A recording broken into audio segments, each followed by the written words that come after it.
झनकपुर गांव में एक ललिता नाम की औरत रहती थी। ललिता की 2 बेटियां थीं, निशा और रानी। ललिता बहुत गरीब थी और पति की एक एक्सीडेंट से मृत्यु होने के बाद वही अपने बच्चों का काम करके भरण पोषण करती थी। ललिता रूपमती नाम की एक औरत के घर काम करती थी। रूपमती गांव की ठकुराइन थी, पर रूपमती स्वभाव से बड़ी ही निर्दयी थी। एक दिन ललिता पोछा लगा रही थी। ठकुराइन वहीं सोफे पर बैठी सेब खा रही थी। ठकुराइन ने धीरे से सेब का कचरा नीचे फेंक दिया और ललिता से बोली, क्यों रे ललिता, तू क्या बस यहाँ रोटी तोड़ने के लिए पड़ी है? तुझे काम भी करना नहीं आता? मक्कार कहीं की। देख, ये सेब का कचरा यहीं पड़ा है, ऐसे झाड़ू लगाएगी? नहीं ठकुराइन, मैंने तो वहाँ से पूरा कचरा साफ किया था। तेरा मतलब मैं झूठ बोल रही हूँ? रुक, तुझे बताती हूँ। अभी तेरी ना तनख्वाह ही काट लूंगी, तब समझेगी तू। नहीं नहीं, अब ऐसा मत करिए। मैं पहले से ही बहुत गरीब हूँ, जैसे तैसे अपना घर चला पाती हूँ, मेरे बच्चों का पेट पाल पाती हूँ। आप मेरी तनख्वाह मत काटिए। आप जो बोलेंगी मैं वैसा करने को तैयार हूँ। चल ठीक है, मैं नहीं काटूंगी तेरे पैसे, पर तुझे पूरे घर का पोछा फिर से लगाना होगा। पूरे घर का? क्यों ठकुराइन? जितने सवाल करेगी उतने पैसे कटेंगे, समझी? ठकुराइन की बात सुनकर ललिता रोते रोते वापस पूरे घर का पोछा लगाने लगती है। इतने में उसकी दोनों बेटियां रानी और निशा वहाँ आ जाती है और वो ललिता को रोता देखकर बोलती हैं, माँ, आप क्यों इस निर्दयी ठकुराइन के यहाँ काम करती हैं? हाँ माँ, ये आपको कितना परेशान करती है और फिर भी आप इसी के घर काम करती हैं। बेटा, काम तो मुझे औरों के घर भी मिल जाएगा, पर बात तुम्हारी सुरक्षा की है। तुम दोनों जवान हो, मासूम हो। मैं काम करने जाऊंगी तो तुम्हारा ध्यान कौन रखेगा? और ठकुराइन के घर से हमें बचा हुआ खाना, कपड़े और रहने के लिए छोटा सा घर भी मिला है। ये सब हमें दूसरी जगह नहीं मिल पाएगा। इतना बोलकर ललिता फिर से काम में लग जाती है। कुछ दिनों बाद ललिता एक दिन घर की सफाई कर रही होती है, तभी उसके हाथ से एक चीनी का जार गिर जाता है। जार गिरने की आवाज सुनकर ठकुराइन भागती भागती रसोई घर में आती है और गिरे हुए जार को देखकर ललिता के बाल पकड़ती है और उसे धक्का देकर बोलती है, निकल जा मेरे घर से भिखारिन। तुझे पता भी है कितना महंगा था ये जार? चल निकल यहाँ से। ललिता रोते रोते ठकुराइन के पैर पकड़कर उससे माफी मांगती है, पर ठकुराइन उसको धक्के मारकर घर से निकाल देती है और उसका सारा सामान भी बाहर फेंक देती है। ललिता धीरे धीरे सामान उठाकर सड़क के कोने में बैठ जाती है। निशा और रानी भी उसके पास बैठ जाती हैं। थोड़ी देर बाद रानी को भूख लगती है और वो बोलती है, माँ, बहुत तेज भूख लगी है। ललिता अपनी झोली में देखती है और कुछ रोटियां और चटनी निकाल कर बोलती है, कल रात को कुछ रोटियां बची थी, ठकुराइन ने फेंकने को बोला था, पर मैंने तुम्हारे खाने के लिए रख ली थी। माँ, आप भी खा लीजिए, ये बहुत सारी हैं और हम इतना सारा नहीं खा पाएंगे वैसे भी। ललिता जैसे ही अपने हिस्से की रोटी खाने लगती है, एक गरीब बूढ़ी औरत आकर सामने खड़ी हो जाती है और ललिता से बोलती है, बेटा, कुछ खाने को दे दे, बहुत जोरों की भूख लगी है। ललिता बूढ़ी औरत पर तरस खाकर अपने हिस्से की रोटी उसे दे देती है। बूढ़ी औरत खाना खाकर ललिता के सिर पर हाथ फेर कर कहती है, बेटा, तू हमेशा खुश रहे, रानी बनकर राज करे, भगवान अन्न से तेरा घर भर दे, बेटी जीती रह, तेरी सारी इच्छाएं पूरी हो।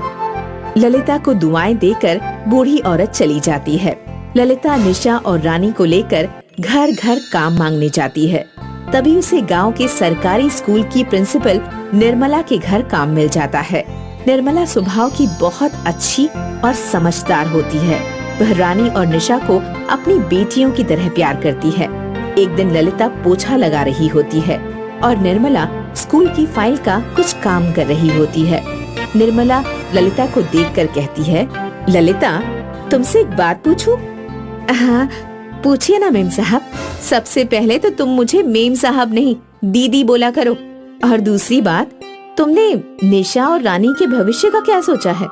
मतलब, मैं समझी नहीं। मतलब उनकी पढ़ाई? गांव में सिर्फ स्कूल है और उनका स्कूल अब खत्म होने वाला है। मैं सोच रही थी उनकी आगे की पढ़ाई के लिए उन्हें शहर भेज दूं। मालकिन, इसमें मुझसे क्या पूछना। आज तक आपने उनके लिए जो भी फैसला लिया है वो कभी गलत हुआ है क्या? निर्मला मुस्कुराते हुए कहती है। फिर से मालकिन।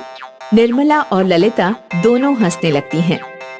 समय बीतता जाता है और कुछ सालों बाद निशा और रानी दोनों की बहुत बड़ी कंपनी में अच्छी पोस्ट पर नौकरी लग जाती है। धीरे धीरे निशा और रानी नया घर, गाड़ी सब खरीद लेती हैं। ललिता घर पर आराम करती और सब कुछ अच्छा हो गया। एक दिन ललिता कार से ड्राइवर के साथ मंदिर जा रही थी। तभी उसकी गाड़ी के सामने एक औरत आती है। ललिता यह देखकर गाड़ी से बाहर उतर जाती है और उस औरत को खड़ा करती है और पूछती है, आपको कोई चोट तो नहीं लगी? औरत ललिता को देखकर बोलती है, मुझे कुछ और खाने को दे दीजिए मालकिन। ललिता उस औरत को अपने घर लेकर चली जाती है।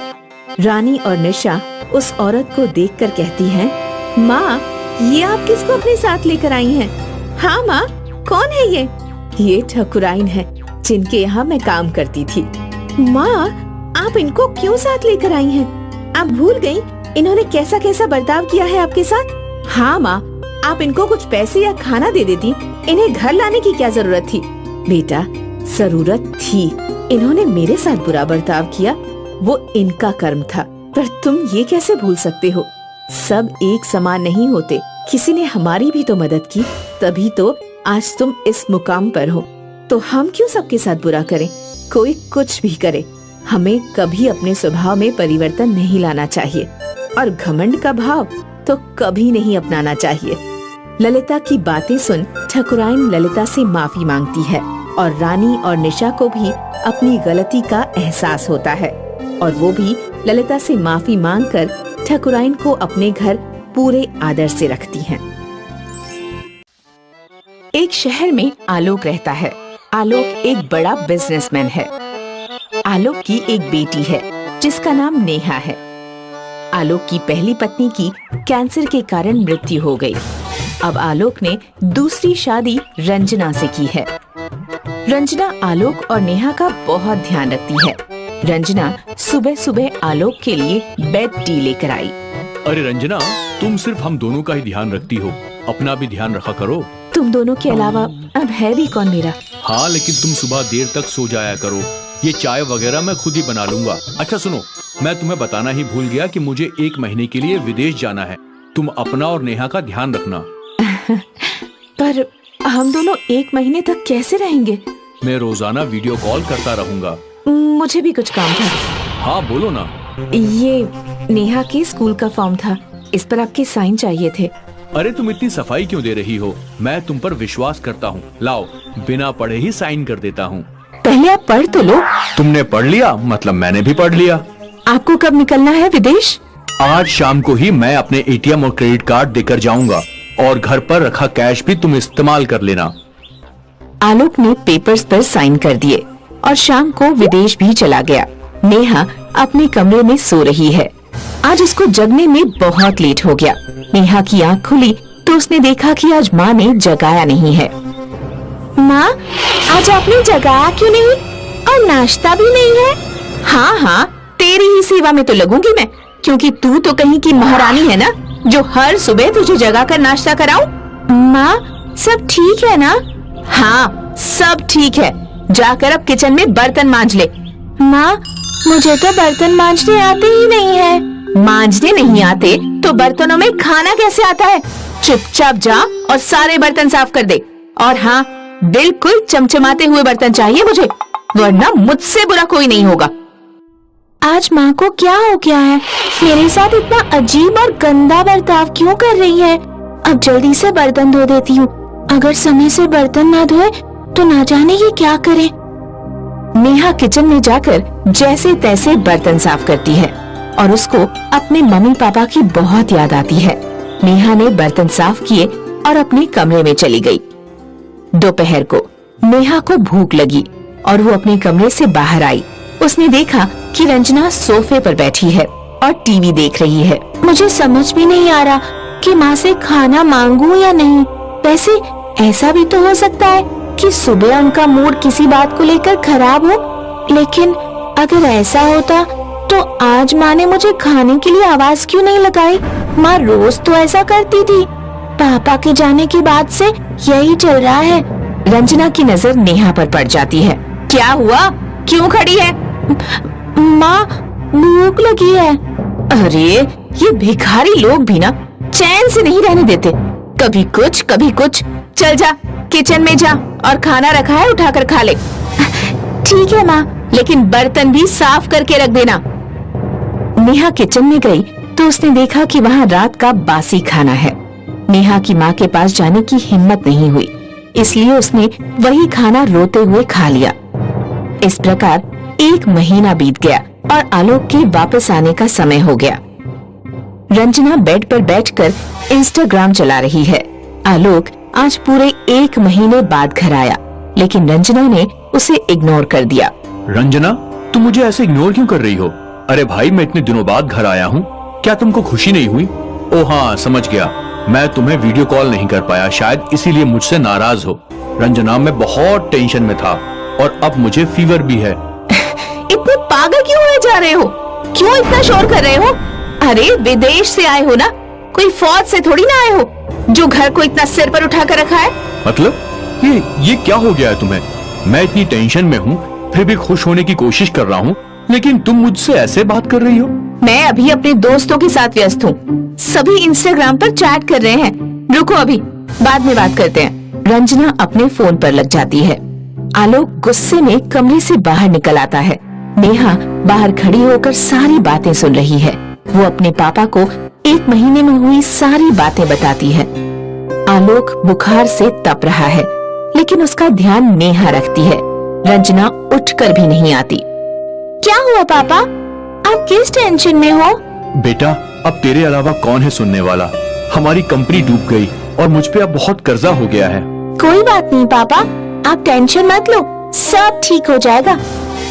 नेहा आलोक का अब और भी ज्यादा ध्यान रखती है। नेहा अपने टैबलेट में ऑनलाइन क्लासेस ले रही है। आलोक भी वहीं बैठा है। तभी वहाँ रंजना आती है। जब देखो तब इंटरनेट खत्म करती रहती है। किचन में काम पड़ा है, ये भी नहीं कि उसे देख लूं, क्योंकि तेरे बाप ने ही तो करवाया है ना रिचार्ज। रंजना, ये कौन सी तमीज है बच्चों से बात करने की? और रिचार्ज मैं नहीं कराता तो कौन कराता है? अब ये घर भी बेच रहा हूँ मैं। भिखारी लोग, तुम्हारे पास घर होगा तभी तो बेचोगे। क्या तुम जानते नहीं कि ये घर मेरा है? मैं कितनी अमीर हूँ तुम्हें अंदाजा भी नहीं है। और तुम्हारा बिजनेस वो तो डूब गया है, मुझे सब पता है। अब तुम दोनों बाप बेटी गरीब हो। ओहो, तो तुम्हारा व्यवहार अचानक से बदलने का कारण ये है। चलो, अच्छा हुआ कि तुम्हारा असली चेहरा मेरे सामने आ गया। तो सुनो मैडम, जिस दिन तुमने मुझसे पेपर साइन करवाए थे, मुझे पता था कि वो पेपर्स मेरे प्रॉपर्टी के हैं और मैं विदेश नहीं गया था, इसीलिए मैंने वीडियो कॉल नहीं की। मैं तुम्हें बताना चाहता हूँ कि ये घर पहले ही मैं भारत सरकार को गिरवी रख चुका हूँ। अब तुम्हारे पास कुछ नहीं है और नेहा ने जासूसी करके सारे सबूत इकट्ठा कर लिए हैं, जिसकी वजह से तुम्हें अब जेल भी हो सकती है। मैं और नेहा अब यहाँ से जा रहे हैं। रंजना वहीं खड़ी रह जाती है। उसको समझ में नहीं आता कि अब वो क्या करे। नेहा अपने पिता के साथ वहाँ से चली जाती है।